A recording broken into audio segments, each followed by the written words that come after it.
Olha, tem poucas figuras no esporte que são tão poderosas e, ao mesmo tempo, tão polêmicas quanto o árbitro de futebol, né? É aquela pessoa que está sempre ali, no fio da navalha. Por isso, hoje, a gente vai fundo na história dessa função que vive nesse dilema entre o erro humano, que é natural, e essa busca maluca pela perfeição da tecnologia. E essa pergunta nossa, ela ecoa em qualquer boteco, em qualquer estádio, em qualquer roda de amigos que fala de futebol.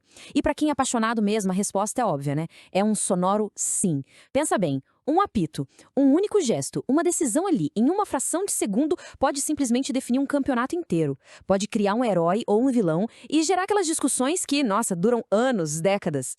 Pois é, e para a gente não ficar só na teoria, vamos direto aos fatos. Isso aqui não é só uma lista de erros, não. São verdadeiras cicatrizes na história do futebol. Quem não se lembra da mão de Deus do Maradona? Ou daquele gol fantasma do Lampard em 2010, que a bola entrou meio metro e o juiz não viu? E a mão do Henry, que tirou a Irlanda da Copa do Mundo? E aquele gol legal da Espanha contra a Coreia do Sul, que foi simplesmente anulado?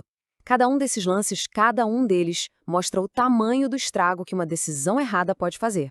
Então, quando a gente olha para esses lances, fica claro o poder absurdo que fica concentrado na mão de uma pessoa só. Mas como é que o árbitro virou essa figura, essa autoridade máxima em campo? Essa história é bem interessante. É a própria evolução do apito. Olha só que interessante essa progressão. Lá no comecinho, em 1868, o árbitro era tipo um fiscal. Ele só agia se os times fossem lá reclamar com ele. Mas aí, em 1896, o jogo vira. Ele ganha o poder de punir por conta própria. E aí vem a grande revolução, com um cara chamado Ken Aston. Primeiro ele cria as bandeiras amarelas para os assistentes e depois, na Copa de 70, ele simplesmente inventa os cartões, o amarelo e o vermelho que a gente conhece hoje. Foi aí que o árbitro deixou de ser só um mediador para virar, de vez, a autoridade máxima do jogo. Bom, com tanto poder na mão, é óbvio que a cobrança por perfeição aumentou absurdamente. E com os erros acontecendo um atrás do outro e a televisão mostrando tudo em câmera lenta, replay, não teve jeito. O futebol teve que se render e buscar ajuda na tecnologia. E é aí que entra o famoso VAR. Ele não apareceu do nada, né? Foi uma resposta direta a um chega para lances como aqueles que a gente viu no começo. Aquele gol do Lampard, a mão do Henry, a ideia era bem simples, na verdade. Vamos usar a tecnologia para que injustiças tão absurdas, tão claras, não aconteçam mais e não decidam resultado de jogos tão importantes. E hoje, basicamente, a gente tem dois sistemas principais rolando. De um lado, o VAR, que todo mundo conhece. Nele, a iniciativa é da própria arbitragem de vídeo, que está numa cabine e chama o juiz de campo. É proativo. Do outro lado, tem o desafio de vídeo. Aqui a coisa muda. Quem pede a revisão é o técnico do time, só que ele tem um número limitado de pedidos. Ou seja, são duas lógicas, duas filosofias bem diferentes, mas que no fundo querem a mesma coisa: a decisão mais justa. Mas se a tecnologia veio para ser a solução de tudo, por que parece que a gente discute arbitragem mais do que nunca? A verdade é que a tecnologia não acabou com a polêmica. Na verdade, ela criou um outro tipo de polêmica, porque agora tudo é analisado milimetricamente. E para entender essa polêmica, vamos olhar para os números, sem paixão.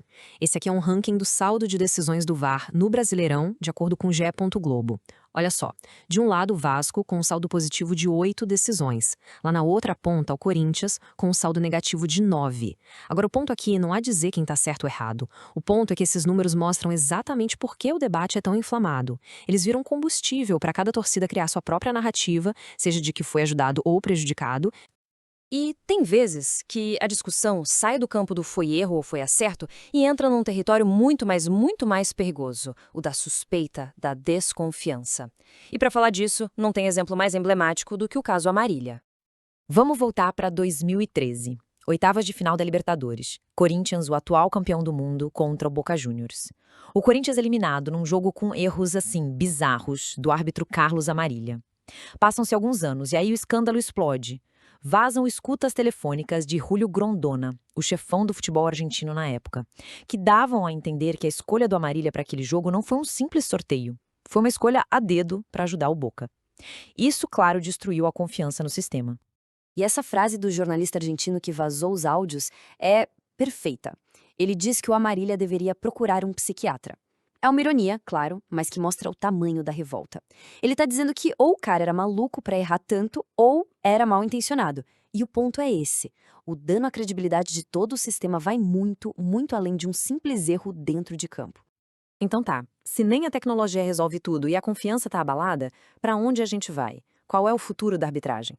Talvez a resposta não esteja em mais câmeras, mas em olhar com mais atenção para a pessoa que segura o apito. A gente precisa entender o peso que esse profissional carrega.